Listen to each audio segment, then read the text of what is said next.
안녕하세요. 오늘도 사연살롱을 찾아주셔서 감사합니다. 저는 50대의 여성이에요. 어릴 적에 아버지가 돌아가셔서 제가 대학에 갈 때까지 엄마와 둘이 살았어요. 엄마는 저를 위해서 안 해본 일이 없을 만큼 무척이나 열심히 사셨어요. 그러다가 제가 대학에 들어가고 집에 여유가 생기기 시작했고 엄마도 좋은 분을 만나셔서 늦은 나이지만 재혼을 하셨어요. 새아버지도 오래전 혼자 되신 분이었는데 자식들은 해외에 산다더군요. 저는 엄마가 행복을 찾으신 것 같아서 다행이라고 생각했어요. 저만 생각하고 고생하셨던 엄마가 더는 저 때문에 마음 쓰는 일이 없게 하고 싶었어요. 제가 간호학과라 다른 과처럼 놀러 다닐 새가 없이 학교 공부에만 열중해야 했어요. 그리고 국가고시에 합격한 후 어느 중앙병원에서 일하게 되었죠. 저는 병원 근처에 작은 방을 얻어서 자취를 하면서 한 달에 한 번이나 두 번 주말에 엄마를 찾아가곤 했어요. 그때마다 새아버지도 저를 반갑게 맞아주셨고 저도 잘 하려고 노력했습니다. 무엇보다 엄마가 편안해 보이고 여유가 생긴 것 같아서 좋았죠. 엄마는 제가 빨리 결혼하기를 바라셔서 여기저기 선자리를 가져오셨어요. 이 사람은 아주 성실하고 직업도 괜찮대. 이번 주말에 한번 만나볼래? 난 아직 일하는 게 좋아. 누구 만날 만큼 병원이 한가하지도 않고. 몇 번이고 거절했지만 엄마는 계속 선자리를 권유하셨고 저는 매번 싫다고 하는 것도 불편해져서 점점 집에 가지 않게 됐어요. 그러다 보니 친구들하고 있는 시간이 더 많아졌죠. 같이 모임을 만들어서 영화도 보러 다니고 여행도 다녔어요. 그 모임에 있는 친구의 소개로 남자를 만나게 됐어요. 집에서 선을 보라며 마련한 자리는 그렇게 싫더니 친구가 그냥 가볍게 만나보라는 건 부담이 없어서 그런지 편한 마음으로 자리에 나가게 되더라고요. 남자는 대학원을 졸업하고 대학교 몇 군데에 시간 강사로 나가고 있다고 했어요.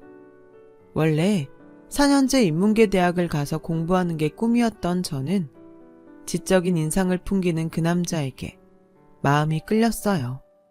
대학 교수로 자리 잡는 게 꿈이라는 그 사람 말도 너무 멋있게만 들렸고요. 몇 번 만나고 난 후 남자가 사귀자고 하더군요. 서연씨, 혹시 마음에 든 사람 있어요? 없으면 마음 먹고 계속 만나고 싶어요. 저는 두 말 않고 좋다고 했어요. 마음에 두고 있는 사람이 만나자고 하는데 싫다고 할 이유가 없었으니까요. 저와 그 사람은 1년 넘게 만나면서 서로를 알아갔어요. 그 사이에 싸우는 일도 거의 없었고 성격도 잘 맞고 취향도 비슷했어요. 자연스럽게 그 사람이 저희 집에 인사를 왔고 저도 남자 집에 인사를 가게 됐죠. 남자 어머니가 편한 느낌은 아니었지만 아직 낯설고 남친 어머니니 그러려니 했어요. 그러다가 남자가 먼저 결혼 얘기를 꺼내더라고요. 저도 언젠가는 결혼할 거라고 생각하고 있어서 당연하게 받아들였죠. 저희가 결혼 준비를 시작하고 얼마 안 돼서 남자 어머니가 저를 부르셨어요. 우리 성훈이 대학 교수로 자리 잡겠다고 하지만 나는 우리 아들이 다른 가능성도 열어두고 있었으면 좋겠어. 그래서 말인데 간호사면 연봉이 그렇게 높은 편은 아니지? 우리 애 얼마나 뒷받침해 줄 수 있는지 궁금해서 그래. 이런 말이 불편하겠지만 다른 일도 아니고 결혼이야. 집안에 새 식구가 들어오는 거고 내 아들 장래에 얼마나 도움이 될지 알고 싶은 건 당연하잖아? 저도 성훈 씨가 원하는 일이라면 뭐든 잘할 수 있게 해주고 싶어요. 하지만 교수가 되는 것도 포기하지 않았으면 좋겠어요. 지금까지 그걸 목표로 삼고 왔으니까요. 어쨌든 너도 우리 애 하는 일이 뭐가 됐든 지원해줄 생각이 있다는 거지? 그런 마음이면 됐다. 성훈이가 간호사인 애를 뭐가 좋다고 그렇게 만나나 궁금했는데 좀 마음이 놓이네. 조금 기분이 상하긴 했지만 제가 그 사람에 비해 학벌이 뒤지는 건 사실이니까 부모 입장에선 그럴 수 있다고 생각했어요. 상견례 때 혹시라도 남자 어머니가 제 직업을 얕보는 말을 해서 엄마에게 상처를 줄까봐 걱정했는데 다행히 그런 일 없이 무사히 끝났죠. 저희는 많은 사람들의 축복 속에서 결혼식을 치렀어요. 신혼생활도 다른 부부들처럼 평범한 날들이 이어졌어요. 그렇게 8개월 정도 지났을 때 시어머니가 갑자기 제가 일하는 병원에 찾아오셨더군요. 얘, 너 대출 좀 받을 수 있니? 성훈이가 사업을 하게 될 것 같다. 네? 그게 무슨 말씀이세요? 그 사람 저한테는 아무 말 없던데요? 내가 지금 얘기하러 왔잖아. 진짜 괜찮은 사업이 있어서 준비 중이니까 그렇게 알고 너도 자금 좀 마련해 놔라. 어안이 벙벙해서 제대로 대답도 못하고 다시 병원으로 돌아왔어요. 환자들을 보면서도 하루 종일 시어머니가 한 말이 머릿속을 떠나지 않았죠. 저는 집에 돌아오자마자 남편에게 사업을 시작하냐고 물었고 남편은 그럴 거라고 태평하게 대답했어요. 그런데 왜 나한텐 얘기 안 했어? 오늘 어머니가 갑자기 병원 오셔서 당신이 사업할 거라고 하는데 얼마나 놀랐는지 알아? 당신이 내가 교수 되는 걸 너무 바라니까 다른 일 할 거라고 선뜻 말을 못 하겠더라고. 그래서 어느 정도 준비를 한 다음에 얘기를 하면 좋을 것 같았지. 내가 먼저 얘기했어야 되는데 미안해. 당신이 교수가 되길 바란 건 당신이 그렇게 말했기 때문이었어. 내가 교수에 욕심을 냈던 것도 맞지만 당신이 하고 싶은 게 있다고 하면 당연히 그걸 하라고 하지 못하게 하겠어? 그러니까 앞으로는 어머니 통해서 듣게 하지 말고 당신이 직접 나한테 얘기해줘. 당신 일인데 남한테 듣는 건 좀 그래. 알았어. 나도 생각이 짧았던 것 같네. 그렇게 할게. 그리고 이해해줘서 고마워.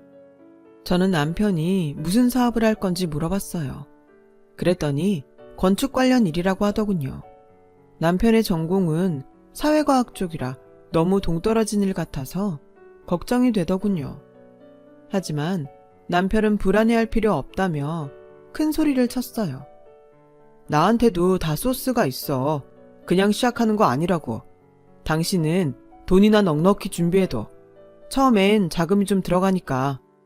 그렇다고 저한테 있는 불안이 완전히 사라진 건 아니었지만 너무 부정적으로 보면 기죽는 게 아닌가 싶어서 입을 다물었죠. 저는 다음 날로 은행에 가서 대출을 신청했고 돈을 받자마자 남편 통장에 바로 넣어줬어요. 남편도 좋아했고 시어머니도 저한테 전화해서 잘했다며 평소 하지 않던 칭찬을 막 하시더라고요. 저는 저하고 남편 사이의 일을 시어머니가 다 알고 있는 것 같아서 썩 기분이 좋지는 않았지만 제가 예민하게 구는 것처럼 보일까봐 그냥 제가 도울 수 있는 게 있으면 최대한 돕겠다고만 했어요. 남편은 점점 집에도 늦게 들어왔고 얼굴을 보기 힘들어졌어요. 사업을 시작해서 바쁜 건 알겠지만 저도 병원에서 일을 하다 보니 전보다 못 보는 날이 더 많아지더군요. 그러면서 남편은 제게 또다시 사업 자금을 요구했고 마지막이라는 심정으로 저는 한 번 더 대출을 받았어요. 남편은 옷차림도 화려해지고 말투도 바뀌고 점점 변해갔어요. 저는 남편이 못 갚는 대출 이자를 갚으려 이직을 해서 일을 하느라 정신이 없었어요. 가끔 남편에게 언제부터 대출금을 줄 수 있는지 물어봐도 아직은 초기 단계라서 들어가는 돈이 많다는 답만 하더라고요. 저는 계속 야간 근무도 서고 남들이 못한다는 일도 맡아서 하느라 건강이 점점 나빠졌죠. 돈 한 푼 집에 갖다 주지 않는 남편 때문에 대출금 갚고 생활비까지 대려니 일을 늘릴 수밖에 없었거든요. 그때까지만 해도 앞으로 나아질 거라는 희망을 갖고 있었죠. 그런데 시어머니가 또 병원 일하는 시간에 와서 돈을 더 달라고 요구하시는 거였어요. 저 더는 안 돼요, 어머니. 지금 2번 대출한 것도 원금도 아직 못 갚았는데 여기서 어떻게 더 돈을 구해요? 그리고 왜 사업자금 얘기를 그 사람이 아닌 어머님한테 들어야 되는지 모르겠어요. 돈을 대던지 안 대던지 제가 그 사람하고 얘기해서 정했으면 해요. 라고 하자 시어머니의 안색이 확 달라지더군요. 너는 고작 한다는 일이 간호사면서 어떻게 그렇게 네 남편하고 맘먹으려고 드냐? 하는 일이 시원찮으면 돈이라도 따박따박 내줄 능력은 되고서 뭘 따져도 따질 일이지. 정말 우스워서 못 봐주겠네. 라더니 저한테 남편 안 되면 너는 팔자가 편할 것 같냐는 둥 막말을 퍼붓고 가는 거였어요. 저는 처음 듣는 험한 말들에 너무 놀라서 손이 다 벌벌 떨렸어요. 아무리 시간이 지나도 놀란 마음은 진정이 되지 않더라고요. 이대로 있다간 환자한테 실수하겠다 싶어 결국 조퇴를 하고 집으로 돌아와서 누워있다가 잠이 들었어요. 얼마나 지났는지 큰 소리에 잠이 깨어 보니 남편이 잔뜩 화가 나 있더군요. 너는 남편이 밖에서 힘들게 일하고 들어오는데 잠이 오냐? 이건 받쳐줄 배경이 있는 것도 아니야. 그렇다고 돈 필요할 때 착착 내주는 것도 아니야. 대체 뭐 하는 사람이야, 당신? 지금 말 다 했어? 그럼 내가 대출받아서 준 돈은? 당신은 그런 돈 대출받을 능력도 없어서 나한테 손 벌린 거잖아. 네가 내가 하겠다고 하는 일에 힘껏 돕겠다며. 그러면 약속한 대로 잘해야 되는 거 아니야? 뭐야 이게?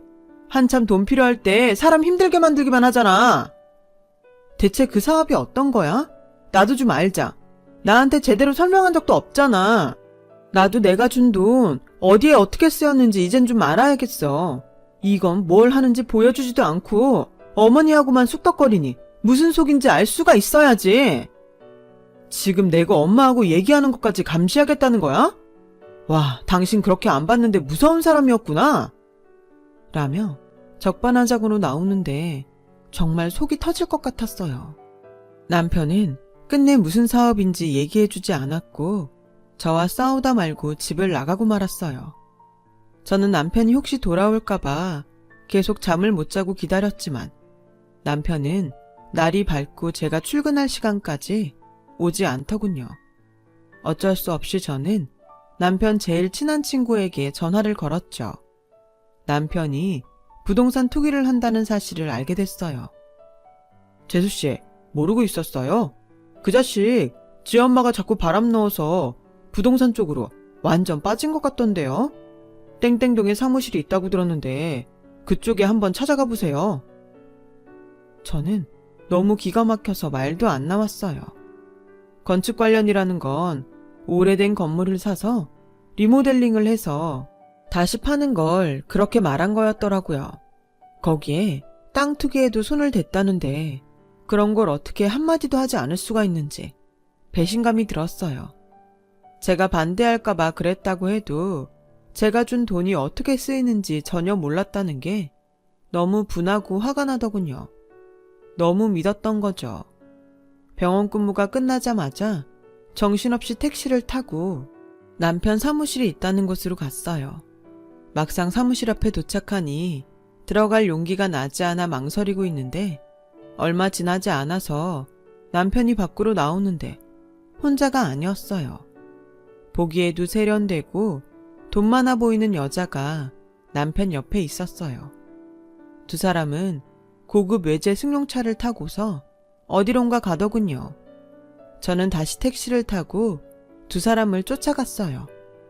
도착한 곳은 고급 레스토랑이었는데 시부모님과 시댁 식구가 있더군요. 보니까 잘 모르는 시댁 친척분 생일 잔치더라고요. 저는 바로 그 자리에 쳐들어가서 남편을 찾았죠. 그랬더니 오히려 절 이상한 사람 취급하는 거였어요. 당신이 여기가 어디라고 와? 여기가 얼마나 격식 있는 자리인데. 그러면 당연히 내가 와야지. 이 여자는 누구야? 내 사업 파트너야. 여기서 소란 피우지 말고 잠깐 나가. 라고 했고 시어머니까지 와서 절더러 나가자고 하더군요. 이런 자리는 아무래도 성훈이한테 더 걸맞는 사람이 좋겠다 싶어서 오늘 하루 세영 씨한테 부탁했어. 근데 네가 이러면 어떡하니? 라는 시어머니 말에 정말 더는 할 말을 잃었어요. 친척 생일잔치가 그렇게 격식 있는 자리인가요? 그날로 짐을 싸서 친구 집으로 갔어요. 며칠이 지나도 남편은 절 찾지 않고 다 끝났다는 걸 직감했어요. 저도 3년간 아이가 생기지 않을 정도로 지칠 대로 지쳐 있었어요. 결국 친정으로 들어갔고 얼마 후 이혼 서류가 도착했죠. 그런데 이 사람들이 이혼 서류에 도장 찍고 나니 연락을 끊어버린 거예요. 남편이 사업자금으로 받아간 대출금은 고스란히 다 제가 갚아야만 했어요. 남편도 시댁도 다 이사를 가버렸고 저는 혼자서 발만 동동 구르는데 새아버지가 어떻게 아셨는지 제게 통장을 건네셨어요. 이거 어차피 너에게 주려던 건데 좀 일찍 받는다고 생각해라. 이렇게 많은 돈을 왜 저한테 주세요? 괜찮아요. 저 일도 할 수 있고 좀 힘들어서 그렇지 제가 다 갚을 수 있어요. 나는 너를 내 친자식처럼 생각하고 있어. 자식이 힘든데 그 정도도 못 해주냐? 결혼하고 지금까지 돈 갚는다고 고생만 했는데 받아둬라. 새아버지의 진심 어린 말씀에 눈물이 터지고 말았어요. 몇 번이고 고맙다고 했고 그 돈으로 대출금을 갚았어요. 그러고 나니 일을 무리해서 하지 않아도 되니 확실히 몸이 좀 나아지더라고요. 병원도 다시 중앙병원으로 옮겨서 일도 많이 줄었고요. 한 2년 정도를 그렇게 지냈는데 새아버지가 사업체 한 군데를 인수했다며 저에게 같이 해보면 어떠냐고 하시더군요. 새아버지와 같이 살면서 아버지가 좀 풍족하신가 보다 했는데 투자도 하고 작은 기업체도 몇 개 갖고 계시더라고요. 제가 생각했던 것보다 부자에 능력 있는 분이셨어요. 새로운 회사는 병원에서 쓰는 용품들을 만드는 회사였는데요. 제 간호사 경험을 살려서 더 좋은 제품을 만들고 싶다는 거였어요. 처음에는 많이 망설였지만 제가 경영을 하는 것도 아니고 제 노하우를 살릴 수 있는 일인 것 같아서 하기로 했어요. 또 일을 잘해서 새아버지한테 은혜를 갚고 싶기도 했고요. 처음에는 실수도 있고 힘든 일도 많았지만 현장에서 어떤 용품을 쓸 때 어떤 점이 좋고 불편한지 자세히 검토를 하니 점차 나아졌어요. 익숙해지니 제품의 어떤 부분이 잘못됐는지도 금방 알 수 있었죠. 자신감이 생기니 전보다 더 많은 의견을 낼 수 있게 되더군요. 저는 점점 제품을 만드는 데에 더 많은 관여를 하게 되었어요. 제가 함께한 제품에 대한 만족도가 높자 회사에서도 저와 일하는 걸 더 좋아하더라고요. 무엇보다 새아버지한테 도움이 되는 게 뿌듯했어요. 빚을 갚는다는 기분이 들었거든요. 저도 제가 회사 업무에 능력이 있는 줄 몰랐는데 하면 할수록 그 능력이 개발되는 것 같더라고요. 새아버지는 처음부터 제가 임원을 맡기를 바라셨지만 제가 부족한 걸 알았기에 평사원부터 시작해서 차곡차곡 올라갔죠. 처음에는 저에게 편견을 갖고 대하는 사원들도 있었지만 열심히 뛰고 배우며 일을 하나씩 처리해 나가는 걸 보고는 점점 저를 인정해 주더라고요. 그렇게 저는 대리에서 팀장이 되고 차장이 됐고 몇 년이 더 지난 후에는 사장님 바로 밑에 상무까지 올라갔어요. 그때는 제 능력을 의심하는 사원이 한 명도 없을 만큼 열심히 했습니다. 모든 일을 완벽하게 처리하려고 최선을 다했어요. 그 사이 저희 회사는 의료용품 분야에서 탄탄한 입지를 다졌어요. 새아버지는 제가 많은 기여를 했다며 칭찬하시고 앞으로도 잘 부탁한다고 하셨어요. 그즈음 회사가 새로운 사옥 부지로 구입한 건물이 있었거든요. 좀 복잡한 일이 생겼지 뭐예요. 알고 보니 이 건물이 다른 사람들과도 계약이 되어 있더라고요. 당연히 계약을 해야 하는데 문제는 건물주가 연락이 안 되는 거였어요. 중개사가 건물주와 모자지간이라는 게 밝혀진 거예요.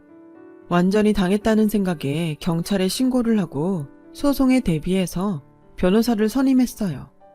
저희 쪽에서 만반의 준비를 마치고 기다리고 있자 얼마 안 돼서 경찰에서 연락이 왔어요. 경찰서에 간 저는 상대방을 보고 정말 깜짝 놀랐어요. 문제의 건물주와 중개사는 전 남편과 시어머니였어요. 두 사람은 저를 보더니 얼굴에 화색이 돌더라고요. 당신이 그 회사 사람이었어? 그런 줄 알았으면 진작 연락을 할걸. 그럼 일이 이렇게까지 커지지 않았을 텐데. 그러게나 말이다. 얘, 이건 무슨 오해가 있어서 생긴 일 같은데 우리가 몇 중 계약을 한 게 아니야. 일단 우리 얘기를 좀 들어줬으면 하는데 이렇게 덜컥 신고부터 하니 우리도 당황스럽다. 남편과 시어머니 말에 너무 울분이 나더라고요. 남편은 무작정 제 팔을 잡고 회사 윗사람들한테 말 좀 잘해줘. 기왕이면 혼자 오지 말고 사장님이나 대표랑 같이 왔으면 좋았잖아. 그럼 당신이 중간에서 오해도 풀고 얼마나 좋아. 오해는 무슨 오해입니까? 이미 변호사 선임해서 다 검토해 봤고요. 계약했다는 사람들도 다 만나서 당신들 사기친 거 확인 끝났어요. 그리고 제가 이 회사 윗선이라면 윗선이에요. 제가 여기 상무라고요. 라며 남편의 손을 뿌리치자 두 사람은 순간에 얼굴이 하얗게 질렸어요. 형사님, 저희 이 사람들 고소 그대로 진행할 겁니다. 절대 봐주지 않을 거니까 무조건 법대로 해주세요. 제가 아니어도 사기당한 분들이 가만 안 두겠지만 이제 곧 저희 쪽 변호사 올 거니까요. 저쪽에도 변호사 얼른 선임하라고 말씀해 주세요. 라고 경찰에게 말하고 나오려고 하자 시어머니가 제 앞을 가로막고 서더라고요. 이러고 가면 어떡하니? 우리가 오해라고 했잖아. 서로 풀 게 있으면 차근차근 대화로 풀어야지. 이러면 안 되지. 그리고 고소라니, 변호사라니, 어떻게 그런 말을 아무렇지도 않게 하니? 그래도 네가 명색이 우리 집안 며느리로 몇 년이나 있었는데 이러면 안 되지. 정이라는 게 있는데. 제가 언제 그 집 며느리였어요. 등에 빨대 꼽혀서 피까지 쪽쪽 빨아먹힌 호구였죠. 당신은 무슨 그런 섭섭한 말을 해. 호구라니. 우리가 언제 당신을 그렇게 대했다고 그래? 누가 들으면 진짜 나를 쓰레기라고 생각하겠다. 쓰레기 맞잖아. 처음에는 교수 되겠다더니 갑자기 사업한다며 지 마누라한테 대출받게 만들고 계속 돈 끌어 쓰다가 더 이상 나을 거 없으니까 그냥 버렸지. 그 정도면 내가 호구 맞지 않나? 이혼하고 나서 대출금 안 주려고 번호 다 바꾸고 이사하고 잠수 탔었고 나는 이렇게 다시 보게 된 거 그때 일들 다 돌려받으라는 하늘의 계시로 알고 몽땅 다 고소할 테니까 그런 줄 알아. 라고 하자 경찰도 기가 막히다는 표정을 짓더라고요. 경찰서 안에 있던 사람들이 모두 전 남편과 시어머니를 흘끔거리며 봤어요. 그제서야 시어머니는 창피했는지 팔로 얼굴을 가렸고 남편은 뭐가 잘못됐는지도 모르고 방방 뛰더라고요. 뭘 몽땅 소송한다는 거야? 당신도 잘한 거 하나 없어. 그때 당신이 어땠는지 생각해봐. 초라하고 볼품없고 그런 사람이 잘 사는 친척 모임에 가면 내 이미지가 어떻게 될 것 같아? 그때 그 사람은 나한테 투자도 했었는데 어떻게든 잘 보여야지. 사업하는 사람 아내가 그런 것도 이해 못했으니 우리가 헤어진 건데 왜 이제 와서 다 내가 잘못한 것처럼 말해? 라는데 정말 기가 막혔어요. 저는 남편은 상대도 하지 않고 경찰한테 대고 형사님, 제가 이 집 식구들 싹 다 사기 결혼으로 고소하고 싶거든요. 이혼하고 10년 지났어도 고소 가능하죠? 그렇게 해주세요. 라고 하자 시어머니가 전 남편을 뜯어 말리며 지금 그런 말 할 때가 아니야. 왜 이렇게 눈치가 없어? 예, 아가, 지금 성훈이가 한 말은 잊어버려도 돼. 그냥 욱해서 한 말이야. 신경 쓰지 않아도 돼. 엄마 미쳤어? 이런 말을 듣고도 나보고 참으라고? 나보고 사기쳤다잖아. 내가 지한테 되게 잘못한 것처럼 말하잖아. 시어머니는 계속 전 남편한테 조용히 하라며 저한테 싹싹 빌더라고요. 예, 정말 미안했다. 그땐 우리가 생각이 짧았어. 그러니 이번 한 번만 봐주면 안 되겠니? 이렇게 부탁한다, 아가야. 할머니, 저 댁의 아가도 아니고 이건 봐줄 일도 아니에요. 이건 엄연히 범죄예요. 이 일 인정 안 하고 계속 버티면 예전에 저한테 했던 일들 하나하나 다 소송 걸 테니까 그렇게 아세요. 그렇게 저는 경찰서를 나왔고 뒤늦게 남편은 자기 실수를 깨달았는지 저한테 계속 연락을 하더라고요. 저는 받아주지 않았고 건물 사기부터 해결했어요. 사기 결혼권은 입증이 힘들고 오래전 일이라서 어렵다는 건 알고 있었어요.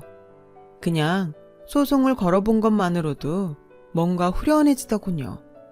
결국 시어머니와 전 남편은 저와 저희 식구에게 머리를 조아리며 사과했어요.